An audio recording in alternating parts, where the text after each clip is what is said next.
The silence was the worst part. It screamed louder than any argument ever could, echoing the betrayal that had just unfolded before my eyes. I remember the metallic tang of crimson in the air, the way the harsh fluorescent lights of the office seemed to mock my disbelief, and the cold, creeping realization that the woman I called my sister had just plunged a knife into my back, twisting it with a calculated precision I never thought she possessed. All the while, she smiled like she had done nothing wrong. They all thought I was naive, that I would simply accept it. If you've ever felt betrayed by a family member, subscribe now. My name is Alexa, and until recently, I believed in the unbreakable bond of family. We weren't wealthy, not by a long shot. We lived a comfortable, middle-class life in a quiet suburb, the kind where everyone knew everyone else's business and judged accordingly. My parents worked tirelessly to provide for my sister, Sarah, and me, instilling in us the values of hard work, honesty, and, above all else, loyalty to one another. Sarah was always the golden child, the one who effortlessly excelled at everything she tried. She was beautiful, charismatic, and possessed an innate ability to charm anyone she met. I, on the other hand, was always the quiet one, content to stay in the background, supporting Sarah's ambitions and celebrating her successes. I genuinely loved her, admired her even, and believed that our bond was impervious to any challenge. That's what made the subsequent offense all the more devastating. It started subtly, with seemingly innocuous requests. Sarah needed a reference for an apartment application, a cosigner for a car loan. Each time I readily agreed, trusting that she would honor her commitments and never jeopardize my credit. After all, we were family. We were supposed to look out for each other. I was young and blissfully ignorant, unaware of the insidious web she was weaving around me, a web of deceit and financial manipulation that would soon unravel my entire world. I remember the day she asked for my social security number. She claimed it was for a background check related to a new job opportunity, a prestigious position at a local firm. I hesitated for a moment, a flicker of unease passing through me, but she quickly reassured me, batting her eyelashes and flashing that winning smile. "Don't you trust me, Alexa?" she asked, her voice laced with playful expiration. How could I not? She was my sister. The first sign that something was terribly wrong came in the form of a letter from a bank, a sternly worded notice informing me that I was delinquent on a $90,000 loan. I stared at the document in disbelief, my mind struggling to process the information. A loan? $90,000? I had never taken out a loan of that magnitude in my life. Panic began to set in, a cold, creeping dread that gnawed at my insides.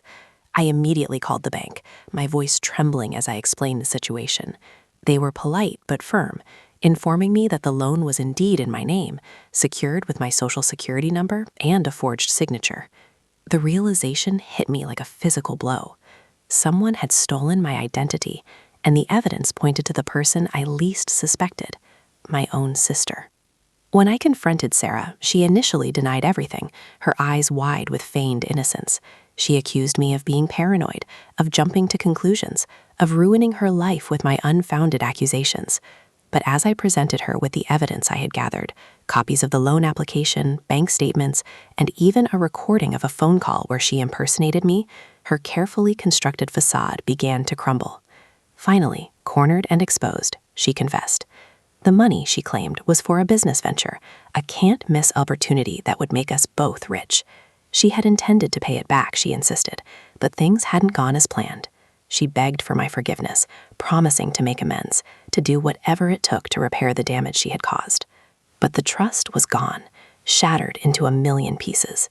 The pain of her betrayal was compounded by the reaction of my parents. Instead of condemning her actions, they minimized them, dismissing them as a youthful indiscretion, a mistake born out of desperation. "She's your sister, Alexa," my mother pleaded, her voice laced with disappointment. "You need to forgive her. Family is more important than money." My father echoed her sentiments, reminding me of all the sacrifices Sarah had made for me over the years. They framed me as the unreasonable one, the one who was holding on to a grudge, the one who was jeopardizing the family's harmony. I felt isolated and alone, betrayed not only by my sister, but also by the very people who were supposed to protect me. the person I trusted most was one of them. The silence from my family was deafening, amplifying the chaos that had become my life. The bank was relentless, their calls a constant reminder of the death that hung over my head. My credit score plummeted, effectively locking me out of any future loans or financial opportunities. I tried to explain the situation to them, to plead my case, but they were unsympathetic, their voices cold and impersonal. "It's your responsibility to monitor your accounts," they said, their words echoing the judgment of my parents. "We have no proof that you are a victim of fraud." Sleepless nights became the norm, the darkness filled with the weight of anxiety and the gnawing fear of the unknown. Every unexpected phone call, every piece of mail sent my heart racing, anticipating the next wave of bad news. I tried to reason with Sarah, to convince her to take responsibility for her actions, but she remained evasive, offering empty promises and flimsy excuses. She claimed she was working on a plan to repay the loan, but her words lacked conviction, and I sensed that she was merely stalling, hoping that the problem would somehow disappear on its own. I even considered involving the authorities, reporting her for identity theft and fraud, but the thought of turning my own sister over to the police filled me with dread. The potential consequences, her arrest, a criminal record, seemed too severe, too final. Besides, my parents vehemently opposed the idea, arguing that it would only exacerbate the situation and bring further shame upon the family. "Think of her future, Alexa," my mother pleaded, her eyes filled with tears. "Don't ruin her life over a mistake." But what about my life? What about the damage she had already inflicted upon me? My sense of injustice grew with each passing day, fueling a simmering resentment that threatened to consume me. I felt like I was drowning, struggling to stay afloat in a sea of debt and betrayal, with no one to throw me a lifeline. Desperate, I sought legal counsel, hoping to find a way to extricate myself from the financial mess Sarah had created. The lawyer listened patiently to my story, his expression grave as he reviewed the documents I had provided. He confirmed my worst fears.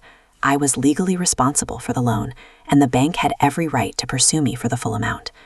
My only recourse, he explained, was to sue Sarah for damages, but even then, there was no guarantee that I would recover the money, especially if she lacked the assets to repay it. The legal process would be lengthy, expensive, and emotionally draining, he warned, and the outcome was far from certain. I felt defeated, trapped in a nightmare with no apparent escape. The weight of the world settled upon my shoulders, crushing my spirit and dimming my hope for a better future. I started having stress dreams, vivid, disturbing replays of Sarah's betrayal, each one leaving me shaken and exhausted. My health began to suffer too.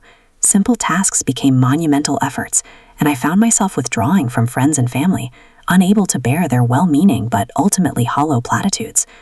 They couldn't possibly understand the depths of my despair, the feeling of utter powerlessness that had taken root in my soul. The world had become a hostile place, filled with hidden dangers and lurking betrayals, and I was completely alone, struggling to survive in a landscape that had once felt safe and familiar. It was around this time that a quiet resolve began to harden within me. I realized that I couldn't rely on anyone else to fix my problems. My parents were too blinded by their affection for Sarah to see the truth, and the legal system offered little hope of a quick or easy resolution. If I wanted to reclaim my life, I would have to do it myself. The idea of revenge began to take shape in my mind, not as a violent or destructive act, but as a calculated and strategic plan to expose Sarah's lies and hold her accountable for her actions. I would not let her get away with this. I would not let her ruin my life. I would fight back, not with anger or aggression, but with cunning and determination. The weight of the betrayal was a physical burden, crushing my chest, making it hard to breathe. I remember one particularly bleak afternoon, staring out the window at the relentless rain, the gray skies mirroring the emptiness inside me. The eviction notice sat on the kitchen table, a stark reminder of my impending homelessness. I had lost my savings, my credit, and now it seemed I was about to lose my home as well. My parents, still clinging to their misguided loyalty to Sarah, had offered no assistance, their silence a deafening condemnation. I felt utterly alone, adrift in a sea of despair with no land in sight. The phone rang, jolting me from my stupor. It was a debt collector, their voice cold and unsympathetic as they demanded immediate payment on the loan. I hung up, the sound of their voice echoing in my head, a constant reminder of my financial ruin. My vision blurred, and the glass in my hand shattered, sending shards of glass scattering across the floor. The crimson droplets welled up on my skin. I sank to the floor, overwhelmed by a wave of hopelessness. It was in that moment, at my absolute lowest point, that something shifted within me. A spark of defiance ignited in the darkness, a refusal to be defined by Sarah's actions. I would not let her break me. I would not let her steal my future.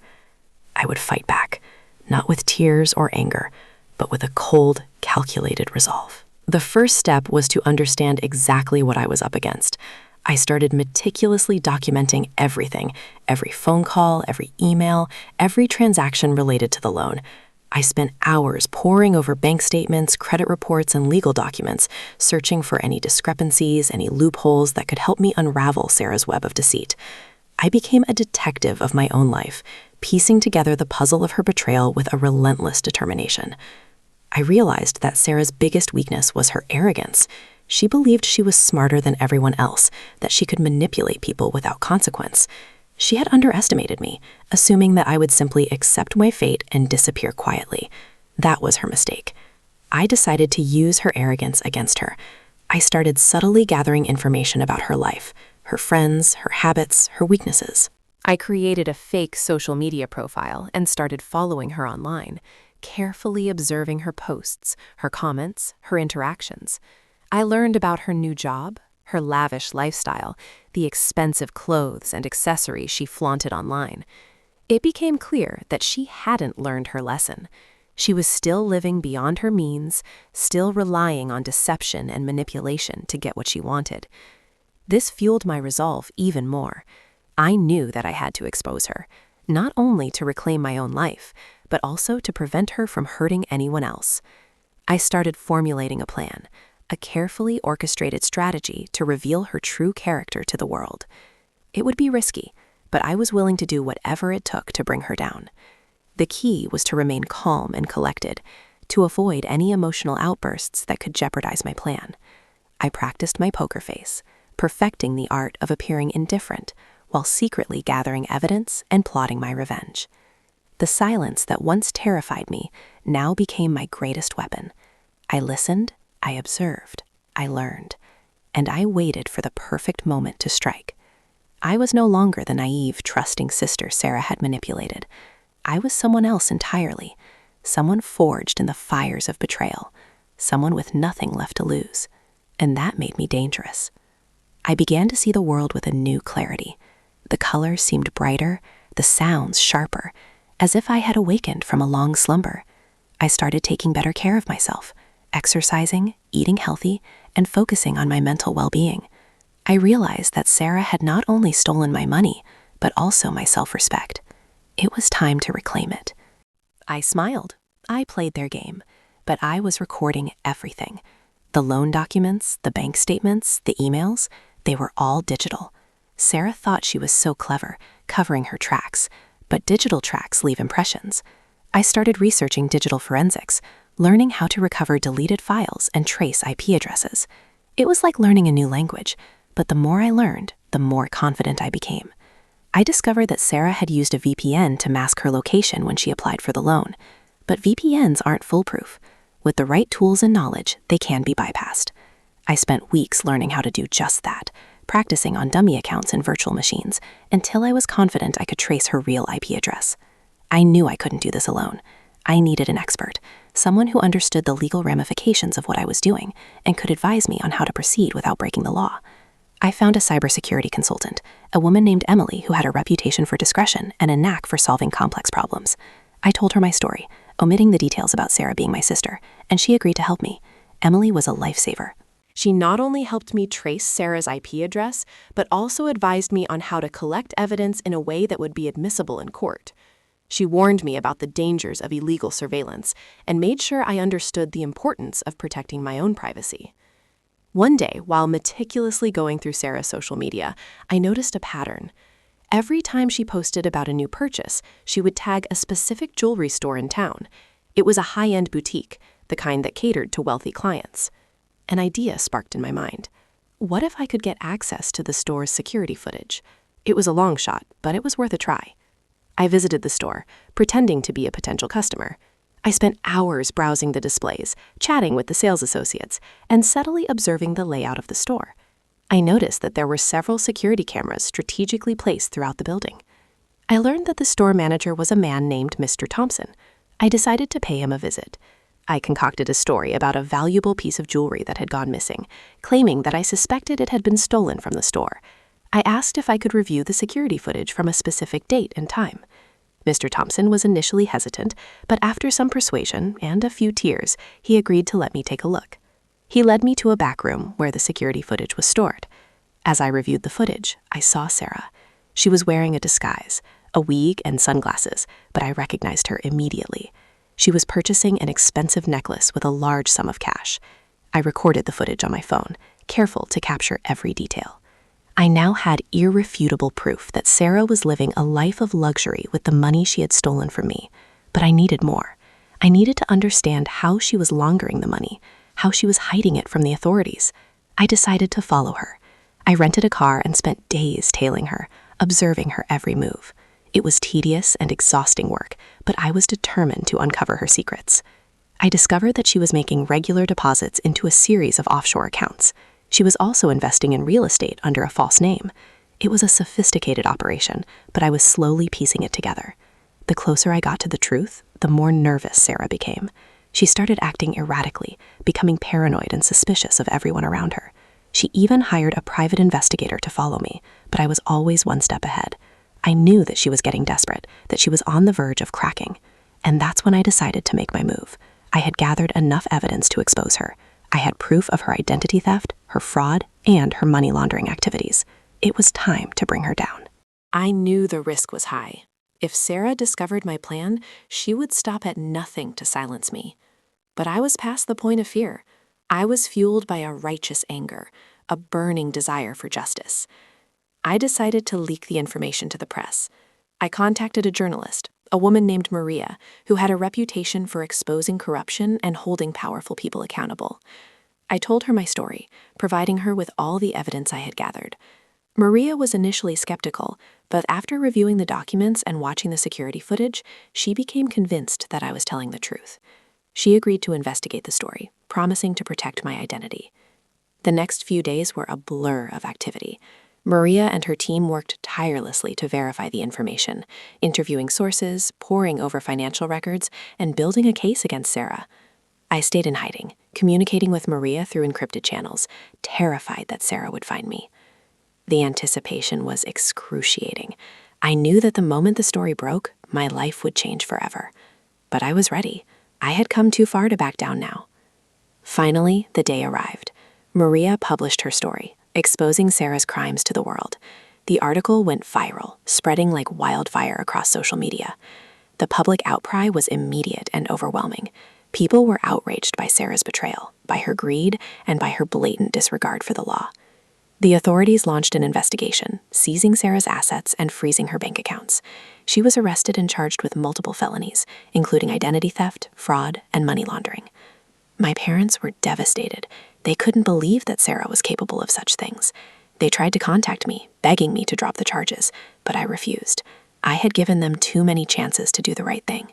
It was time for Sarah to face the consequences of her actions. The trial was a media circus.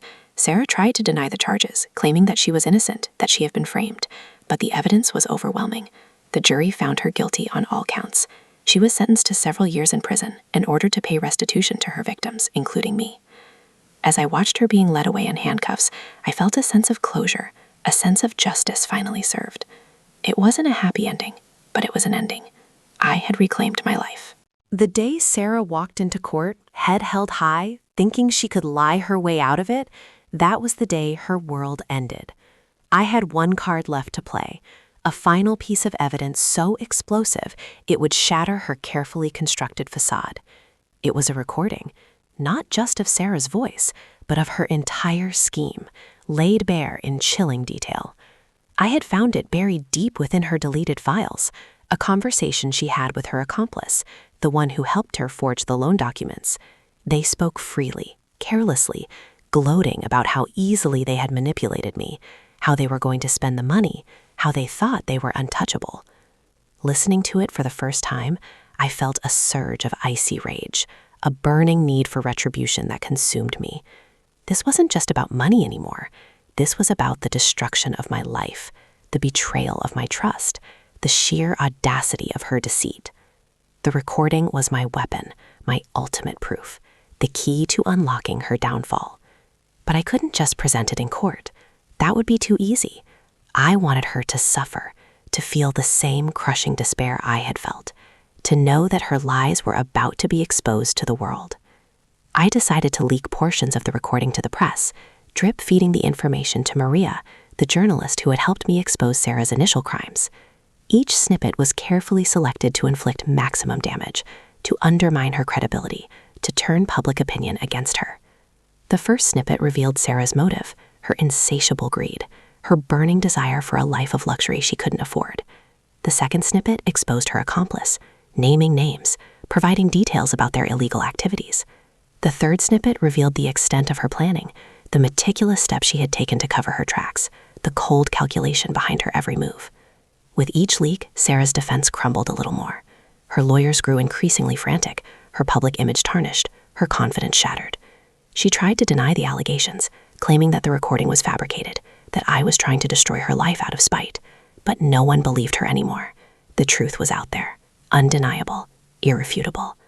I watched Sarah's downfall with a chilling satisfaction, a sense of vindication that had been years in the making. But I knew that the final blow was yet to come. I had saved the most damning portion of the recording for last, the part where Sarah confessed to everything, where she admitted her guilt in chilling detail, where she laughed about how easily she had manipulated me.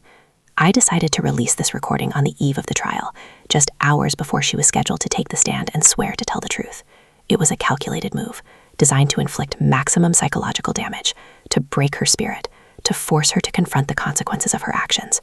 The recording was released online, anonymously, and it went viral within minutes. It was played on every news channel, shared on every social media platform, dissected and analyzed by millions of people around the world. Sarah's confession was undeniable, her guilt irrefutable. Her world was collapsing around her, and there was nothing she could do to stop it. The next morning, Sarah didn't show up for the trial.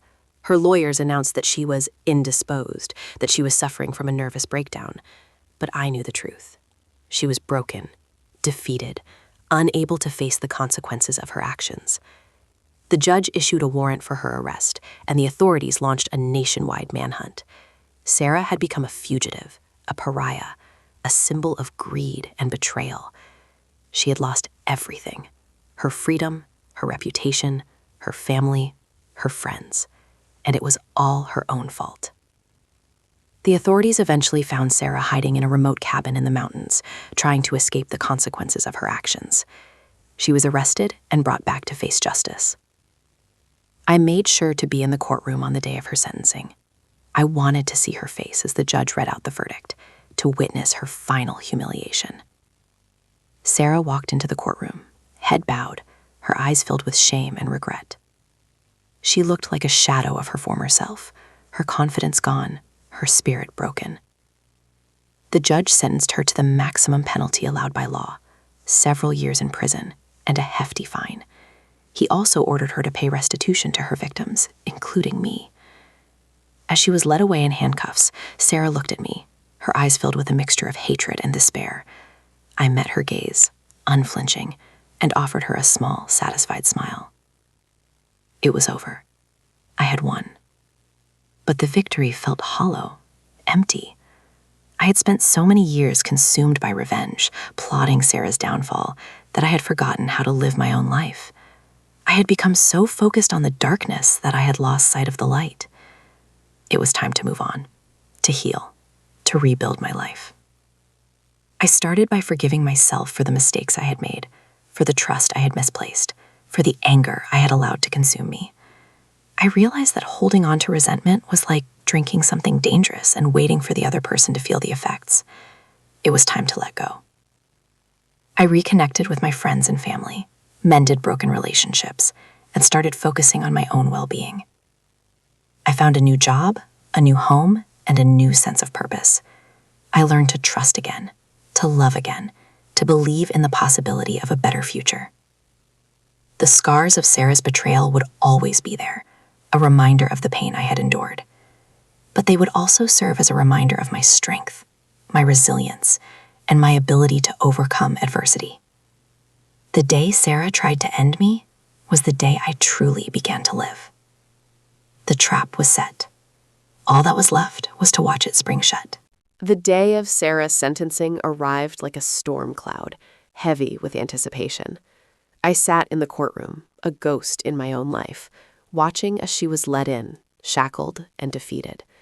The bravado was gone, the carefully constructed lies stripped away, leaving only the raw, ugly truth of her actions.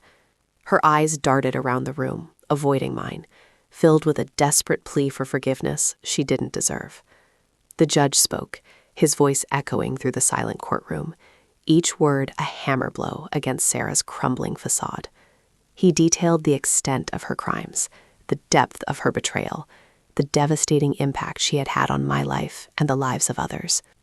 He spoke of justice, of accountability, of the need to send a clear message that such actions would not be tolerated.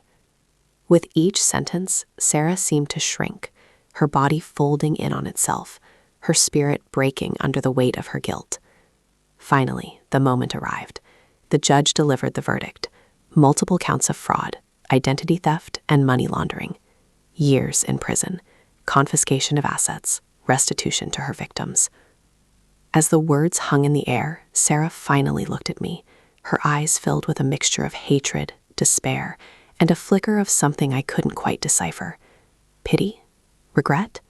It didn't matter. It was too late for apologies, too late for remorse. The trap had sprung shut, and she was caught in its unforgiving grip. The guards moved to take her away, but she resisted, clinging to the table, screaming denials, proclaiming her innocence, begging for mercy. It was a pathetic display, a final act of desperation that only served to underscore her guilt. As she was dragged from the courtroom, her cries faded into the distance, replaced by the murmur of the crowd, the click of cameras, the rustle of papers. The circus was over, but for me, it was just the beginning. The days and weeks that followed were a blur of legal proceedings, financial settlements, and media attention. I cooperated with the authorities, providing them with all the information they needed to recover Sarah's ill-gotten gains and bring her accomplices to justice. I testified in court, recounting the details of her betrayal, reliving the pain and humiliation she had inflicted upon me. It was grueling, emotionally exhausting work, but I knew it was necessary. I owed it to myself, to my family, and to all the other victims of her deceit. Slowly but surely, I began to rebuild my life. I sold the house that Sarah had stolen from me, severing the last physical connection to her. I moved to a new city, started a new job, and surrounded myself with people who loved and supported me. I focused on healing, on forgiving myself for my naivete, on learning to trust again. It wasn't easy.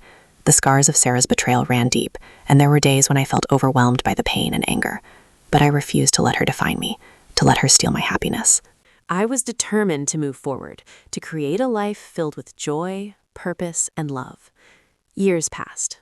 Sarah remained in prison, serving her sentence, a forgotten footnote in the annals of crime.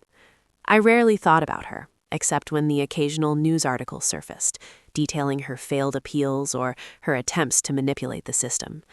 Each time, I felt a pang of satisfaction, a confirmation that justice had been served. But the feeling was fleeting, replaced by a sense of indifference. She was no longer relevant to my life, no longer a threat to my happiness. One day, I received a letter from Sarah.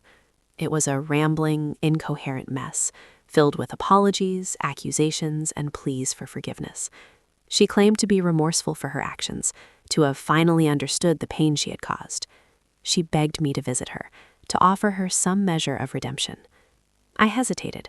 Part of me wanted to reject her outright, to refuse to give her the satisfaction of my attention. But another part of me felt a flicker of compassion, a sense that even she, despite her monstrous actions, deserved a chance at redemption. After much soul-searching, I decided to visit her. I traveled to the prison, walked through the cold, sterile corridors, and sat down across from her in the visiting room. She looked older, worn down by years of confinement. Her eyes were hollow, her face etched with regret. We spoke for hours. She told me about her life in prison, about the challenges she faced, about the people she had hurt. She apologized repeatedly for her actions, expressing genuine remorse for the pain she had caused me. I listened, offering no judgment, no forgiveness, just a silent acknowledgement of her suffering. As I left the prison that day, I felt a sense of closure, a sense that I had finally put the past behind me. I didn't forgive Sarah, not entirely, but I understood her, at least to some extent. And I realized that holding on to anger and resentment would only poison my own soul. It was time to let go, to move on, to embrace the future. They lost everything. I just smiled. Revenge isn't sweet. It's necessary. Would you have done the same? Let me know in the comments. Subscribe for more justice.